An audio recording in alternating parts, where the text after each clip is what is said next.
Bonjour tout le monde. Ça va bien? Excellent. Je m'excuse, c'est les travailleurs qui travaillent sur les pierres ici. Très spécialisés. De savoir la grandeur du déficit, de savoir l'inflation, les taux d'intérêt, les politiques en ce qui concerne la crise de logement libéral, la crise de l'inflation libérale, la crise d'emploi libéral.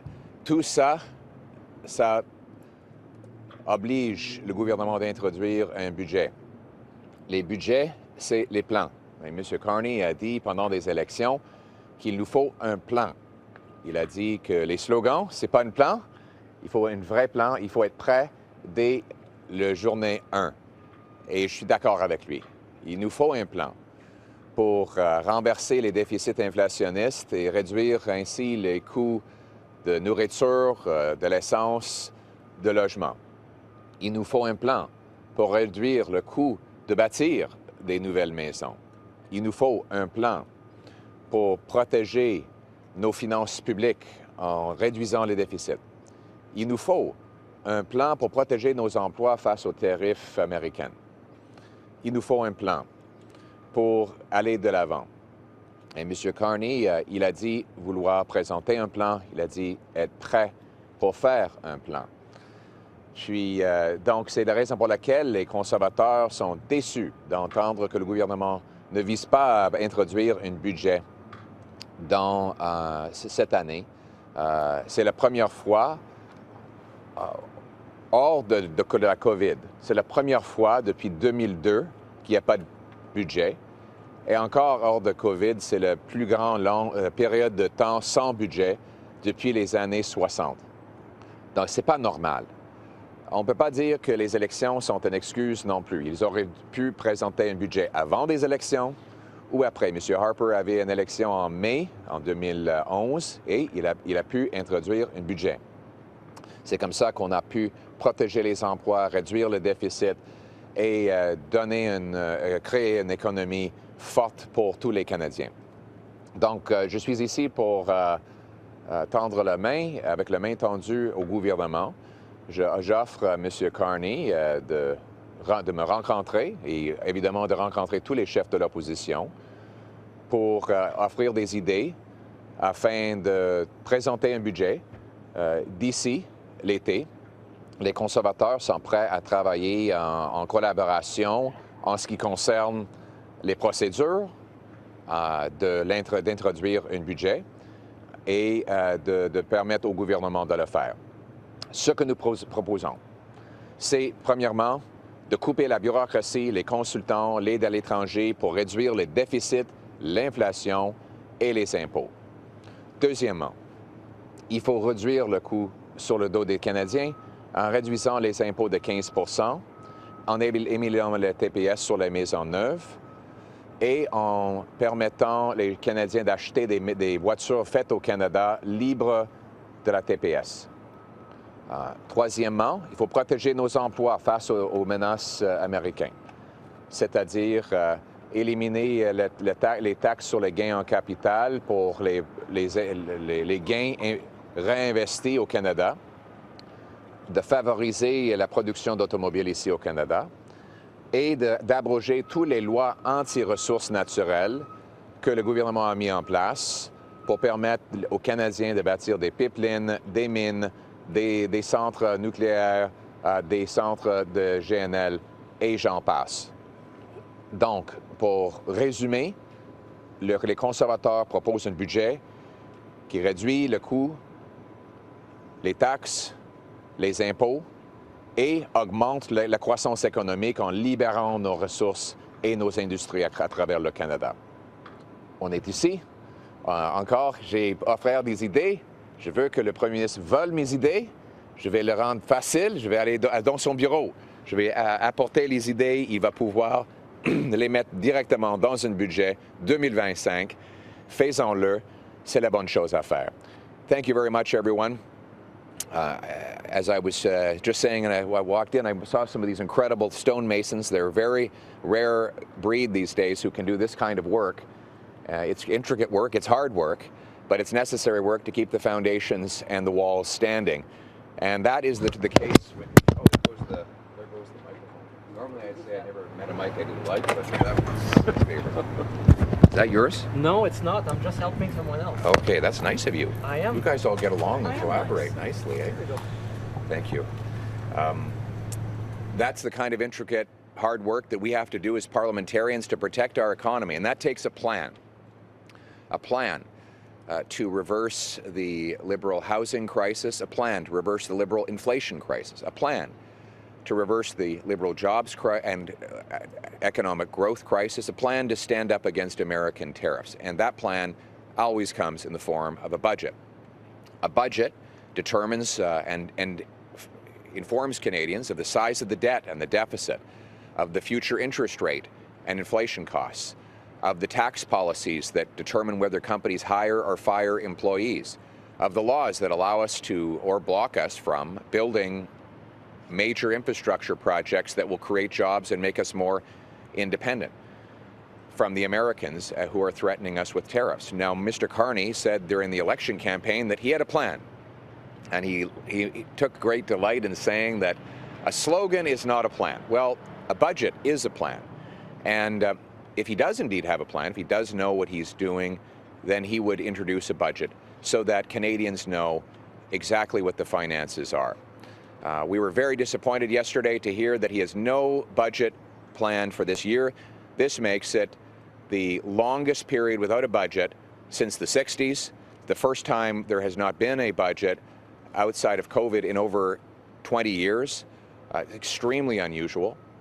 It'll send a bad signal to investors and ratings agencies, and a lot of people will wonder what the Liberal government is hiding about our finances. And so we're here with solutions. I'm proposing offering the Prime Minister to sit down with him and propose conservative solutions that we hope that he will steal. I want him to steal our best ideas. That includes cutting the bureaucracy, consultants, foreign aid, and other wasteful spending to bring down deficits, inflation, and taxes.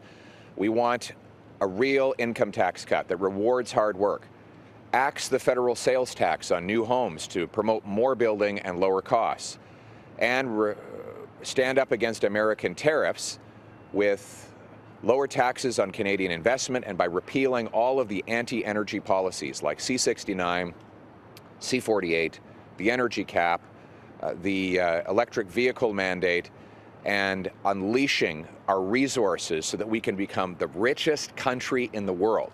Now, these are ideas that Conservatives are putting forward, but I'm happy to bring them right to the Prime Minister's desk and invite him to steal them and put them right in his platform. And if he does, then we will help get those passed before Canada Day. So let's work together, let's have a real plan, a real budget, and let's bring it home. Thank you very much.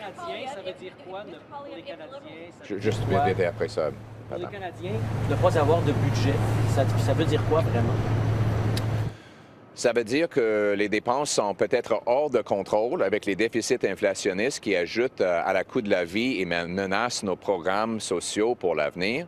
Ça veut dire qu'il n'y a pas de réponse directe aux menaces des tarifs des Américains.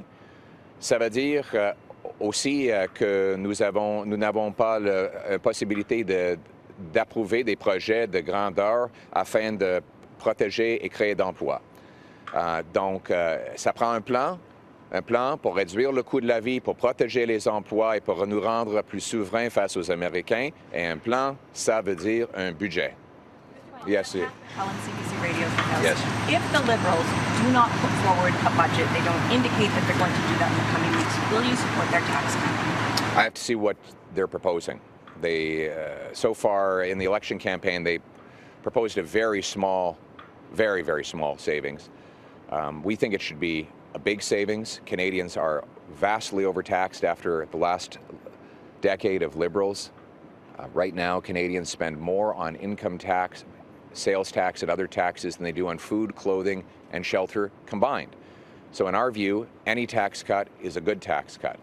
But we always have to remember that there's a difference between what Liberals say and what Liberals do. So let's see what they do, and then I'll tell you what we'll do. Right now the plan is to have a 1% reduction of the lowest marginal tax rate, not too different from what the Conservatives were proposing on the election campaign. Well, if that is what is proposed and is what goes on paper in the Ways and Means motion, would the Conservatives support that, yes or no? I never answer questions that start with if. We'll see what they do. But we support tax cuts. We are the party of tax cuts. And I've been talking about income tax cuts for years now.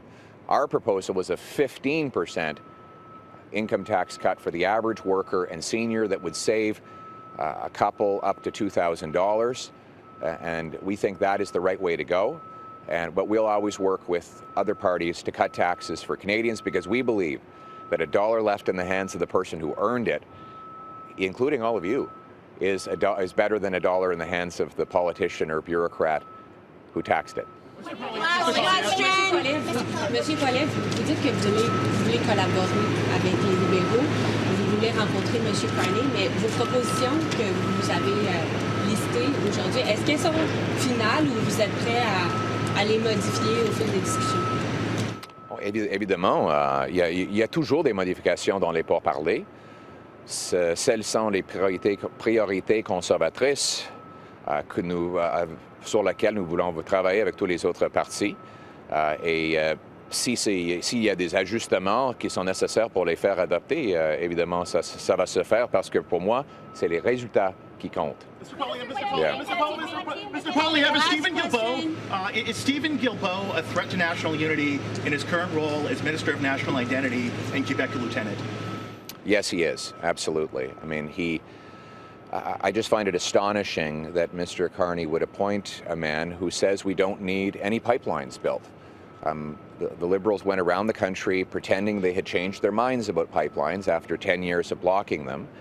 But now one of Mr. Carney's top ministers comes out and says we don't need any more pipelines and that he would work to block those pipelines. He wants to block road construction. He's against nuclear power. He's against all forms of economic development. And that will be bad for the entire country, to be clear, but especially antagonistic to the resource-producing provinces like Saskatchewan and Alberta, who rightly feel that they have been mistreated by this lost Liberal decade. So what we see, we have Mr. Guilbeault, who wants to block resource development. We have Sean Fraser, who created the immigration crisis and then the housing crisis. A new housing minister yesterday who says he doesn't want housing costs to go down. Presumably he wants them to go up like they did when he nearly tripled them as mayor of Vancouver. So what we're seeing is that in the last 48 hours of this Liberal government is looking a lot like the last 10 years of the Liberal government. What we need is a real change, a change so that we can bring home the country that we knew and loved, so that anyone who works hard gets a powerful paycheck, they can live in a nice, affordable home on a safe street, and we as Conservatives will work with anyone to bring home that Canada. Thank you very much. Thank you. Thank you very much. Mr. Poilievre, more questions, please.